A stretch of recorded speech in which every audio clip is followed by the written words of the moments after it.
My name's Oscar. I'm 27, run a private logistics firm that's done surprisingly well over the last few years. And until recently, I was dating a woman named Daniela. We'd been together for about 2 years. On paper, it looked picture perfect. She was smart, charming, from an old money family with all the polish you'd expect. Polished teeth, polished dinnerware, polished judgments. Me? I was the outsider. The guy who didn't grow up summering in Florence or brunching with investment bankers. The guy whose father left when he was 10, who worked 2 jobs in college and built his business from the ground up without connections, handouts, or family dinners in mansions with fireplaces taller than him. And to be honest, I was fine with that. I liked my quiet wins. Daniela and I met at a conference in San Diego. She was working in nonprofit consulting, had a sharp wit, and was surprisingly down to earth for a while. The first 6 months were great. She said she liked that I was independent, a builder, someone who didn't need his hand held. I thought she admired me. I thought her family might too, eventually. I was wrong. I think they tolerated me at best, or maybe Daniela was just really good at pretending they did. The first time I met her family was at her dad's 60th birthday. It was a massive affair, black tie, rooftop venue overlooking the city, string quartet playing something I couldn't pronounce. Daniela told me not to wear a tie, that her family was super chill about that stuff.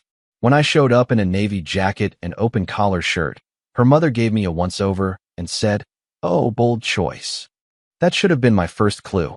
The little jabs continued for months. Her older brother, Chase, once asked if I'd parked my Uber out front or if I'd taken the night off. Her sister Brielle corrected the way I pronounced charcuterie, like I'd insulted her ancestors.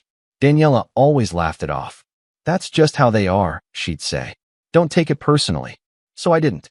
At least, not for a while.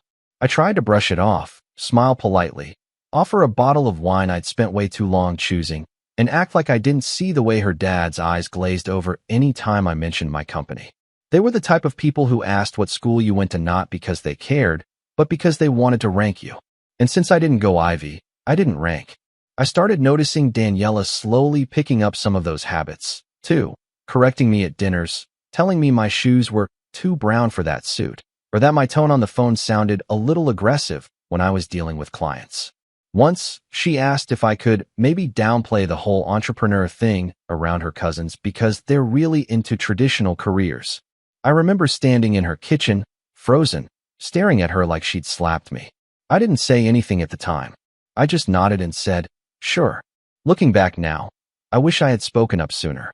But love does weird things to your sense of self-worth. I think it all really started to shift last Thanksgiving. Her family invited me to join them at their estate. Yes, estate. In Connecticut. It was a whole production. Horse stables, a winter wine tasting, a fireplace in every room, and a long list of passive-aggressive digs delivered over cranberry sauce. I brought a limited-run wine from a vineyard my company had a contract with, something truly rare, and her mom looked at it and said, "Oh, Red, that's bold for turkey." Chase offered me a man's apron for the turkey carving contest and laughed like he was hosting a roast. Her dad didn't even acknowledge me when I shared that we'd just signed our biggest contract yet. He just asked if I'd thought about getting an MBA to fill in the gaps. Still, I stayed, because Daniela would squeeze my hand under the table or give me that look like, "Just survive this weekend and we'll be home soon." I told myself I could endure the snide comments, the carefully veiled insults, the quiet condescension. I told myself it was just a test, that maybe someday I'd be part of the circle. And a tiny, insecure part of me, one I thought I'd buried years ago, wanted that. Wanted to be accepted, respected, wanted to belong. But something started brewing in me after that weekend. A slow, creeping sense of shame I couldn't place. Like I was slowly turning into a version of myself that would smile through disrespect just to keep the peace. That version made me sick. Then came the birthday dinner. It was supposed to be a celebration.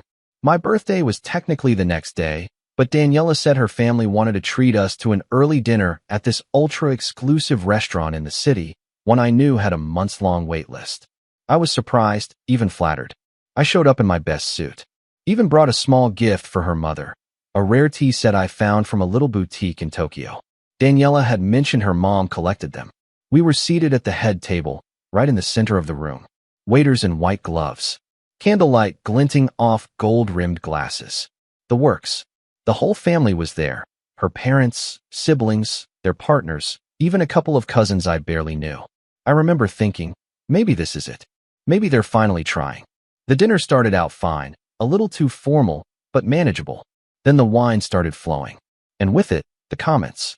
"So, Oscar," Chase leaned in with a smirk, "how's business?" "Still hauling boxes." "Chase," Daniela said, laughing nervously. "He doesn't haul anything. He runs the company." Right. Logistics. Very glamorous." Then her mom chimed in, asking if I'd ever considered going back to school to polish up the resume. Her dad asked if I wanted him to connect me with someone in his firm, just in case the startup thing didn't pan out. Every laugh at the table felt sharper than the last. Daniela wasn't defending me this time. She was quiet, distant, staring at her wine like she was waiting for something. Then she cleared her throat, put down her glass, and said, "Actually, I've been meaning to say something." The whole table fell silent.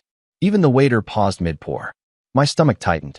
"I think it's time we went our separate ways," she said. Just like that. It's not working anymore. I think we both know it. I felt the air get sucked out of the room. My ears rang. For a moment, I thought I'd misheard.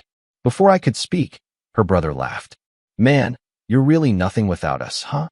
Her mom added, "Be grateful we even let you sit at our table, dear." And just like that, the dam broke. I felt everything. Shock, betrayal, rage, crashing down all at once. But I didn't argue. I didn't yell. I didn't ask why, or beg or plead, or try to save face. I just checked the time. And seconds later, like clockwork, a fleet of black SUVs pulled up outside the restaurant. Through the floor-to-ceiling windows, the whole family watched in stunned silence as the drivers in suits stepped out, coordinated, calm, like something out of a movie. A moment later, a waiter returned with a small bow and said, "Sir, your security detail has arrived." The room went dead silent. I stood up slowly, adjusted my cufflinks, and looked around the table, every single one of them frozen, their mouths half open, wine glasses trembling slightly in their hands. And I hadn't even told them yet what was coming. You could have heard a pin drop. I didn't look at Daniela. Not right away. I watched her family first. Her father squinted at me like he was trying to remember if I was a valet who got too close to the table. Her mother's mouth tightened so much I could see her jaw clench through the candlelight. And Chase? Oh, Chase was already doing the math. I saw it in his eyes. The SUVs. The timing. The deference from the waiter. The total lack of panic in me. But Daniela? She looked stunned. Not heartbroken, stunned. As if she'd just realized she misjudged the plot of the movie she was in. I gave a polite nod to the waiter. "Tell Mr. Duval I'll be just a moment," I said. The waiter dipped his head and stepped away. Mr. Duval wasn't real. Not in this context. Just a placeholder I used when I didn't feel like explaining things. The name sounded rich and important enough to cause confusion. That was the point. Let them wonder. I turned back to the table, my hands in my pockets, and for a split second, I considered walking out without saying a word. Letting the image burn into their memory. The guy they mocked, discarded, belittled, now being escorted out like someone whose name was on the deed, not the guest list. But I didn't leave. Not yet. Because something inside me, something quiet and heavy, told me this wasn't over. Not even close. Instead, I leaned forward, looked Daniela in the eyes, and said, "Thank you for dinner." She blinked, caught off guard. Oscar, but I was already walking. Past the marble bar, past the awestruck staff, out into the velvet dark night where the SUVs waited like sentinels. The driver opened the door for me. I slid in without a word. We didn't drive away right away. I sat in silence, staring at the warm lights from the restaurant windows, still visible through the tinted glass. I watched Chase lean across the table, whispering furiously to Daniela. Her mother pulled out her phone and typed something, probably a frantic search for my name. Maybe even looking up the firm she never bothered to remember. Good. Let them scramble. But the truth is, as much as that moment felt like victory, it wasn't. Not yet. Because what they didn't know, what even Daniela didn't know, was how far this had gone, how deep the disrespect had cut, and how long I'd been waiting for this exact moment to turn the tables. It started 2 months earlier, during a weekend trip to the family's vacation home in Vermont. It was supposed to be a relaxing getaway. Wine, fireplaces, hiking. Daniela had insisted I come. Said her parents were warming up to me. I didn't believe her, but I went. Partly because I wanted to believe it, and partly because I knew what I was starting to plan. The house was massive. Floor-to-ceiling windows, a wraparound porch, even an indoor sauna. But it wasn't warm. Not to me. The entire weekend, they treated me like hired help. Her mom asked if I could help Chase bring in firewood. Her dad joked about how handy I must be with a wrench, seeing as I didn't grow up with full-time staff. Daniela stayed mostly silent, smiled at the right moments. But I could see it in her, the shift. The same shift I saw months ago when she asked me to dial it down around her college friends. They were prepping me to be discarded. I didn't say anything that weekend. I just took note. Every jab, every comment. Every time her dad asked Chase's girlfriend about her fellowship, but barely looked at me. Every time Daniela laughed a little too hard at a joke that was clearly aimed at me. And then it happened. The moment that changed everything. We were sitting by the fire Saturday night. Wine glasses in hand, the family all gathered. Daniela was telling a story about our trip to Greece. How we got lost in Athens and ended up eating at a random taverna that turned out to be the best meal of the trip. Everyone was half listening until she said this. And Oscar, bless him, he was trying so hard to ask for directions, but it was kind of adorable watching him flail with the language. I kept thinking, I should have brought someone a little more cosmopolitan. She said it with a smile, like it was charming, like I wasn't sitting right next to her. The room chuckled. Chase let out a full laugh and clinked glasses with Brielle. And me? I froze. It was like everything around me slowed down. The crackling fire, the murmurs, the clink of crystal against crystal. And in that moment, I realized something I'd been too blind to accept. I was never going to be enough for them. Not smart enough, not rich enough, not pedigreed enough. And now, even Daniela, who once said she loved my ambition, was laughing along with the wolves. I set my wine glass down, stood up, and walked outside. Nobody followed. I stood on the icy porch for a long time, hands in my coat pockets, watching the trees sway under the moonlight. And I made a decision. No more defending myself. No more enduring. They wanted to see me as the outsider? Fine. I'd show them exactly what an outsider can do when he stops trying to be accepted. The next morning, I left before breakfast. Told Daniela I had a business emergency. She didn't argue, just kissed me on the cheek and said, try to relax. The entire drive back, I planned. My company, while modest looking on the outside, held some very valuable leverage. We specialized in high-tier transport logistics. Think rare art, sensitive data equipment, VIP clients, and yes, the occasional high-net-worth individual who needed discreet relocation services. I had government contracts. Private ones. I didn't flaunt it, but people who paid attention knew. Apparently, Daniela's family didn't. They should have. Over the next 6 weeks, I did something I hadn't done in a long time. I activated old contacts. Clients who owed me favors. People with access to information. I asked questions. Not about Daniela. About her family. Their businesses. Their deals. Their holdings. I found the cracks. And I didn't exploit them, yet. I just mapped them out. Quietly. Thoroughly. I learned things. Interesting things. Like the fact that Chase's new crypto fund was built on a shaky foundation, reliant on a storage facility in Nevada, one that quietly used my firm for secure data transport. Or that Daniela's mother had been negotiating a hush-hush deal to acquire rare antiques from an estate sale we had partial logistics rights to. Or that her father had been quietly moving assets through a third-party broker my company had full visibility into. They'd never bothered to ask what kind of clients I worked with. Never asked how just logistics had allowed me to live in a penthouse and own 2 properties before 30. They assumed it was luck, or inflation, or maybe a girlfriend's handout. And now, they'd invited me to dinner. The Last Supper, in their minds. A final act of dismissal. Break up with the outsider in public, surrounded by family, and reassert their perfect circle. They had no idea I was already holding the strings. So when Daniela said, it's time we went our separate ways, I didn't flinch. Because I was no longer trying to sit at their table. I was building a new one.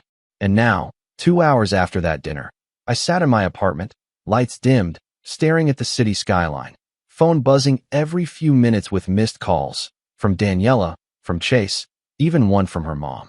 I didn't answer. Not yet. Instead, I opened my laptop, typed in a command, and set the next part in motion. The night after that dinner, I barely slept. Not because I was sad, it was something else. Like standing on the edge of a cliff and finally realizing you'd been sitting in the dark, waiting for someone to push you. And now that they had, the fall didn't scare me anymore. Still, the silence that followed was loud. Daniela didn't try calling again. Not after the fifth missed call. I guess when your family spends years convincing you someone's beneath you, it's easier to pretend they never mattered at all once they walk away. But it wasn't just her. It was the whole network. Friends we used to see together started ghosting me. I get texts like, "Hey man, just caught up in work, let's reschedule," and I knew they wouldn't. Our couples group chat died overnight. Her cousin, a real estate agent I once helped land a high-end client, posted a picture with Chase the next day captioned, "Real recognizes real." I was alone again, and for the first time in years, I didn't have a reason to perform. No hand to hold. No approval to chase. Just me. That first week after the breakup, I didn't eat much. I worked.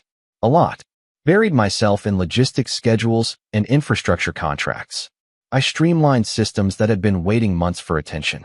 I spent whole nights mapping future expansions, organizing financials, cutting dead weight. I didn't talk to anyone. Just focused. That tunnel vision kind of productivity? It's the kind that usually comes from pain. And yeah, I was in pain. Not because I missed Daniela, but because I hated that I let myself shrink for that long. Shrink to fit into a mold. Shrink to seem smaller, so I wouldn't threaten their egos. Shrink to survive around people who were never going to love me unless I came with a trust fund and a last name worth Googling. By the second week, I started running again. Literally. Mornings, before the sun came up. Put on my beat-up sneakers. No music, just pavement and cold air and the sound of my own breath. It hurt. My legs burned. My lungs stung. But there was something honest about that kind of pain. Something earned. I started journaling, too. Something I hadn't done since I was 19 and broke, writing ideas on napkins during night shifts. I wrote down everything I remembered from that relationship, every red flag I ignored, every moment I told myself to stay quiet, every time I played the reasonable guy because it was easier than making a scene. And for every entry, I wrote one thing I was going to do for myself from now on. By the end of that week, the list had grown into pages. Never let someone apologize on your behalf. Never say, "I'm lucky to be here," when you built the damn door yourself. Don't dress smaller. Don't speak softer. Don't shrink. I didn't know it then, but I was rebuilding. Not from scratch, because the core of me was never broken, but from beneath the weight of people who never saw me clearly. One night, maybe 3 weeks after the breakup, I got a text from someone I hadn't heard from in a long time. Brian, a former mentor turned investor. The kind of guy who wore sweatshirts to million-dollar meetings and who always said, "The right kind of revenge is living well, but better than they ever thought you could." He'd heard about a potential opportunity in Dubai, a logistics bottleneck no one could seem to solve. Delays, mismanagement, customs nightmares. "I thought of you," he said. "You still that stubborn kid who doesn't take no for an answer?" I flew out 4 days later. That trip changed everything. It wasn't glamorous. I wasn't staying at the Burj Al Arab or sipping cocktails by a pool. I was in and out of warehouses, sitting with frustrated local teams, drawing routes on whiteboards in windowless offices, reviewing supply chain databases at 2 a.m. over vending machine coffee. But I was alive, sharp, fully myself again. No performance, no pretenses. In 2 weeks, I streamlined their system, cut transit delays by 18%, and saved them close to $1 million in customs bleed. They offered me a retainer on the spot, more than I'd made in the last quarter. I flew home with a new contract, a renewed fire, and a silent promise in my chest. I will never play small again. Back in New York, things started moving fast. A client referred me to a boutique art security firm. They had a problem with route security for high-value transport. My firm stepped in. We crushed it. That led to another deal. Then another. Before I knew it, I was opening a second office. I hired smart. I hired quiet. I didn't want noise. I wanted builders. People who'd been overlooked. People who, like me, knew what it felt like to be talked over. And that team? They came in with something to prove. We were a small ship with a heavy engine. Fast. Lethal. Focused. Meanwhile, I started hearing whispers. Chase's fund, the one he bragged about at dinner, it wasn't doing well. His biggest investor pulled out after a massive dip in his tech portfolio. Turns out the same crypto broker Chase used. My company now handled their transport security. I didn't sabotage anything. But let's just say when you know where the pressure points are, you don't need to push. You just let gravity do the rest. Daniela's mother? She tried to finalize that antique acquisition from overseas. But the pieces were being routed through a European firm I'd just partnered with. Nothing shady, of course. Just a processing delay caused by a surprise compliance audit. Paperwork takes time, especially when you're importing high-value items with unclear provenance. And Daniela? I didn't hear from her for a while. Until one night. It was late. I was on my balcony, glass of rye in hand, looking out over the city lights. My phone buzzed. Unknown number. Hey, the voice said. It was her. There was a long pause. I saw the thing in Forbes, she said. Your company. The growth. I stayed quiet. She added, my mom said she ran into someone from your team in Paris. Said you've gone global. I sipped my drink. You sound good, she said. That was when I realized I didn't feel anything. No ache, no pull, no temptation to prove her wrong anymore. Because I already had. And not just to her. To myself. I am, I said. I really am. There was another pause. Then, I'm sorry, Oscar. For that night. For everything. And just like that, the last thread snapped. Not with anger. Not with revenge. With peace. Because I didn't need her apology. I'd already rebuilt from the ground up. Stronger. Clearer. Untouchable. The morning I decided to begin, I didn't feel angry. I didn't feel triumphant, either. I felt surgical. Focused. Cold in the best possible way. Like I was finally holding the scalpel instead of being the patient on the table. By this point, the business had evolved far beyond anything Daniela or her family had ever imagined. We had international reach, a rotating cast of ultra-high net worth clients, and contracts that had to be redacted before being shown to most legal teams. I'd been operating quietly, strategically, letting my success speak in whispers rather than press releases. But now I was ready to make some noise. I didn't want petty revenge. I wanted poetic revenge. And to pull it off, I had to do three things. Identify the pressure points, get close without alerting them, and choose a moment so public, so irreversible, that it would echo in their circles long after I left the room. First, the pressure points. Chase was easy. His startup fund, Momentum Capital, was bleeding. His main investor had bailed in March. The crypto winter wasn't thawing fast enough, and rumor had it his emerging markets portfolio was built on shaky legal frameworks. I knew this because a client of mine, a London-based fund manager, had run due diligence on one of Chase's acquisitions. I saw the red flags before he did. And Chase, being Chase, still walked around like he was a week away from ringing the bell at NASDAQ. Daniela's mom, Eloise, was trickier. She still had social currency. Still ran the family's name through charity galas and museum boards. But I knew about the deal she was trying to close, a discreet acquisition of pre-war European artifacts being shipped from Prague. She wanted them to be the centerpiece of a new exhibit she was curating at the Metropolitan. That deal was mine now. Her team didn't know it yet, but the Prague-based transport firm they were working with? My company acquired it last month through a shell LLC. It was quiet, boring work. Paperwork. Signatures.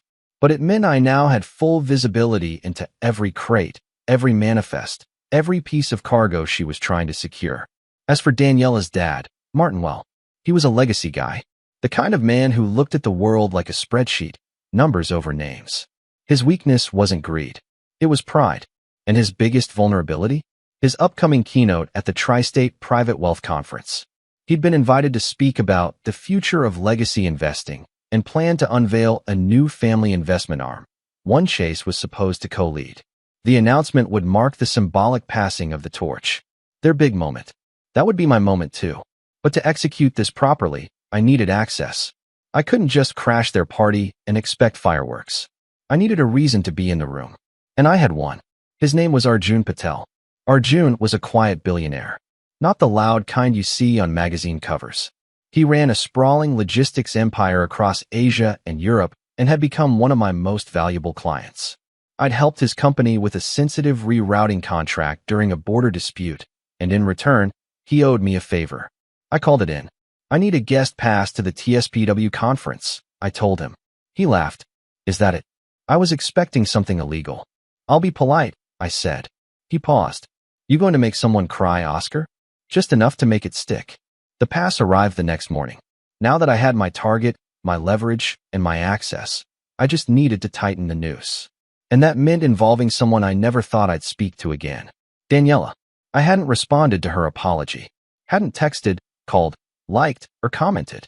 Radio silence. But now I needed her to hear something. I needed her curiosity back. Not her affection, just her attention. I knew how to get it. I sent a single text. Oscar, your mother might want to double-check her Prague shipment paperwork. Someone made a change. It took her all of 3 minutes to reply. Daniela, what are you talking about? I left it on read. 5 minutes later, she called. I didn't answer. Instead, I sent a follow-up text. Oscar, tell Chase he should vet his Cayman SBVs more carefully. The filing errors alone could get him delisted from half his prospects. Another silence. This one longer. Then, Daniela, is this revenge? I didn't reply, because it wasn't revenge. Not yet. It was chess. That afternoon, I reached out to one of my favorite weapons, Amira. Amira was my head of compliance, legal strategist, and former white-collar defense attorney who left a 7-figure firm because she was tired of defending guilty bankers. She was brilliant, discreet, and had a photographic memory. She also hated people who looked down on the help. I gave her the file. All of it. Every document, timestamp, and email I'd collected from the Prague acquisition, the crypto fund loopholes, the investor statements from Momentum Capital, even a list of questionable expense reports filed under the new family investment arm. Nothing illegal, yet, but just enough to raise alarms. She read through it in silence, then looked up at me. You want me to leak this? I shook my head. Not yet. I want to time it. To what? To the moment they feel safest. She smiled. Let me guess. The keynote. I nodded. We built a timeline, crafted anonymous tips, scheduled filings, sent out feelers to a couple of investigative journalists Amira knew who specialized in private sector fraud. We didn't say it was about Daniela's family. We let them connect the dots. A trail of breadcrumbs with just enough ambiguity to be dangerous. And while that was brewing, I reached out to another ghost from my past. Jordan. Jordan was Daniela's ex before me. A mutual friend once told me he'd been dumped for being too ambitious and not polished enough. Sound familiar? He now ran a boutique venture firm with a reputation for helping underdogs get their shot. I'd met him once, years ago, and remembered how awkward he looked trying to impress her family at a dinner party. I found him through LinkedIn. Hey Jordan. Strange outreach, I know, but I'm putting together a new fund. Silent partners only. Would love your brain on some ideas. He replied in under an hour. We grabbed lunch. Turns out, Jordan had his own scars from that family. The same subtle jabs, the you're almost there approval, the same way Daniela's mom talked to him like he was a side project. But what struck me most? He wasn't bitter. He was calm, wiser. I told him what I was planning, not all of it, just enough to gauge his reaction. He didn't flinch. You sure you want to pull the pin on this grenade? He asked. I nodded. I'm not trying to destroy them. Just remind them who they underestimated. He thought about it, then smiled. Count me in. That night, I wrote the final piece of the plan. A speech. Not one I'd deliver publicly. No, this would be private. A letter of sorts. To Daniela, but also to her entire family. Not cruel. Not vengeful. Just honest. I'd include it in the press release I planned to send after the conference. Because here's the thing. I didn't want to be remembered as the bitter ex. I didn't want to be a ghost haunting their dinner parties.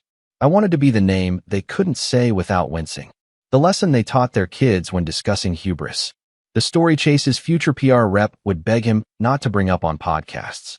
And I wanted them to know that every move they made, the ones they thought were harmless jabs, polite mockery, harmless gatekeeping, every single one had led to this moment. The keynote was 5 days away. I had the access. I had the plan. It was the kind of crisp, clear morning that felt made for a reckoning. The Tri-State Private Wealth Conference took place inside one of Manhattan's most ostentatious venues, a chandelier-strewn ballroom with golden pillars, waiters in white gloves, and the kind of crowd where everyone wore watches that cost more than my first apartment. But I wasn't there to impress anyone.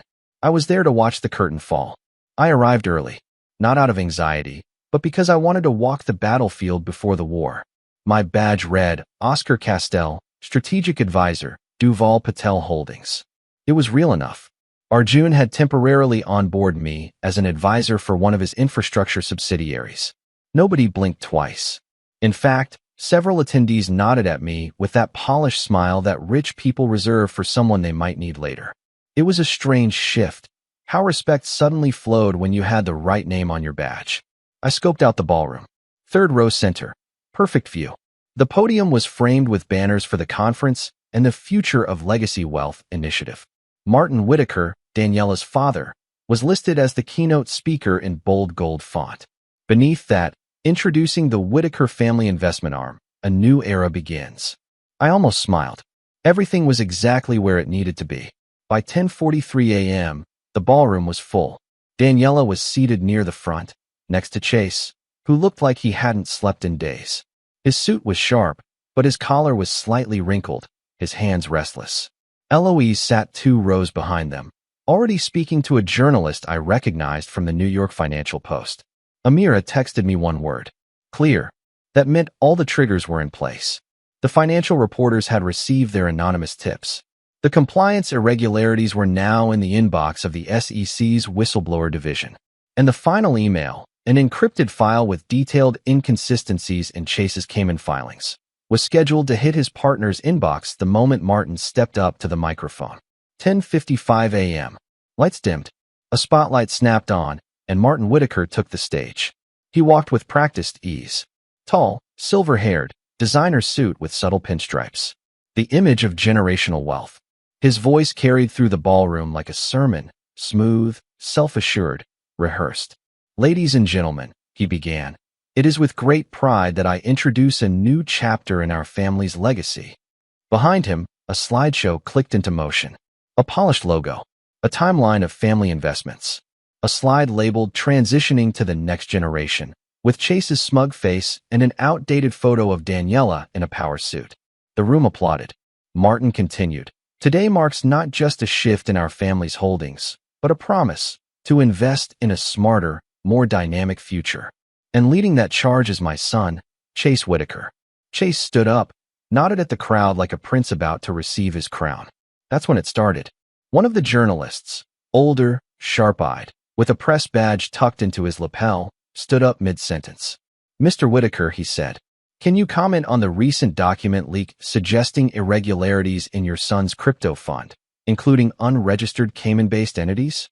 The room froze. Martin faltered. I'm sorry, I don't believe I'm aware of any such. A second journalist stood. Is it true that the Whitaker family used offshore accounts to shift liability for failing startups under shell corporations owned by their investment clients? Murmurs swept the ballroom. Heads turned. Cameras clicked. Chase's face went pale. Daniela looked from the reporters to her father, then to Chase. What is this? She hissed. Martin held up a hand. Let's keep this professional, please. We can clarify all rumors at the appropriate. Then the projector behind him, still connected to his presentation laptop, began flickering. A new slide appeared. Unscheduled. Unplanned. It was a spreadsheet. A Cayman tax filing. Then another slide. An internal memo from Momentum Capital's legal advisor warning of exposure risk. Then another, an email from Chase, dated 8 months ago. We'll just bury it under the shell. No one's going to audit this. The ballroom erupted.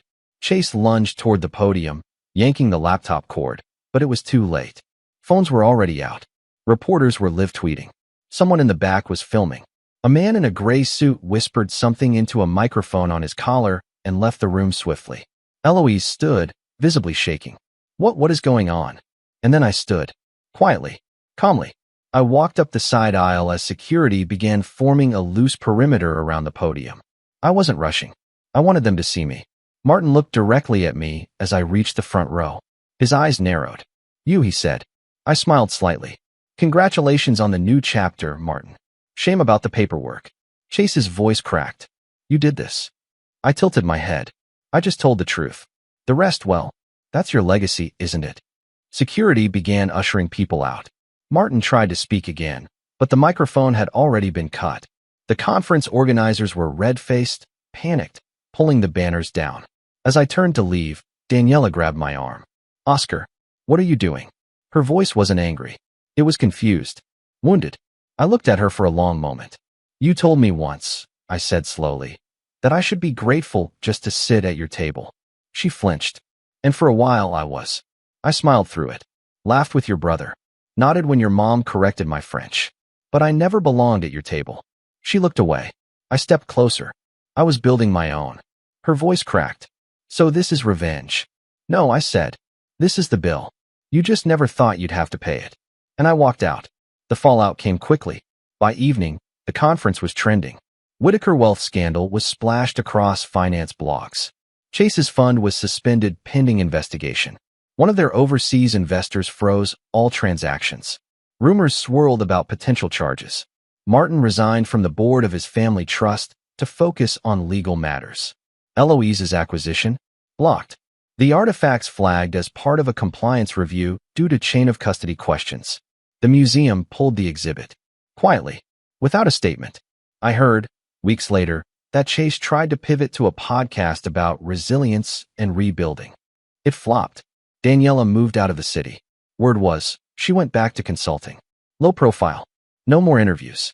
No more panels. Just silence. As for me, I didn't speak about it again. I never posted, never gloated. I let the facts settle like dust. My company doubled in size that quarter. Arjun offered me a permanent stake in one of his firms. Amira got promoted to COO.